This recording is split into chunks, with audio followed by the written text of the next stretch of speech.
Après le vote par l'Assemblée nationale du nouveau pacte ferroviaire, comment va évoluer la SNCF? Il faut déjà rappeler l'attachement des Français à cette belle société nationale.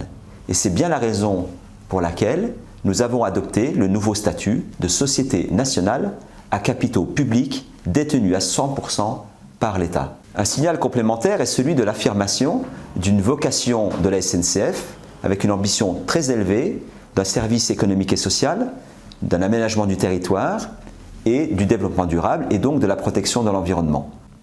Et puis le troisième signal, c'est celui de l'effort financier que consacre notre pays, l'État, que nous consacrons à travers nos impôts, à l'équilibre des comptes de la SNCF, et c'est bien normal.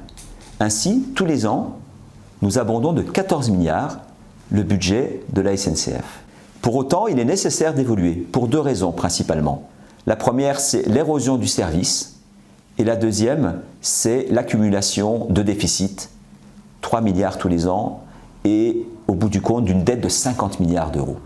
Alors, que faut-il faire pour évoluer? La première chose, c'est d'ouvrir à la concurrence. La concurrence est saine quand elle est régulée. Et quand on regarde l'exemple allemand, la concurrence a permis à la fois d'améliorer la qualité du service, d'améliorer le nombre de kilomètres parcourus, de baisser les tarifs, et donc ça peut être extrêmement utile.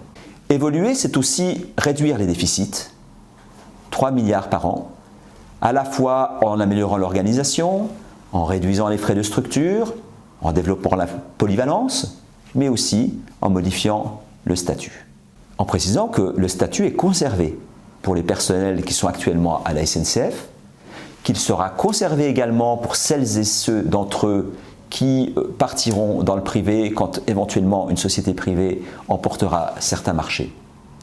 Et il est important que pour l'ensemble des personnels, les nouveaux entrants à la SNCF ou ceux qui iront dans le secteur privé, une nouvelle convention ferroviaire soit établie. Et c'est là que le rôle des syndicats est extrêmement important et que nous comptons sur eux, sur leur engagement pour définir cette nouvelle convention ferroviaire. J'accorde beaucoup d'importance à vos réactions et au dialogue entre nous. C'est pourquoi je vous invite à aller consulter les vidéos sur les différents sujets qui concernent les lois, les positions du gouvernement et mes explications.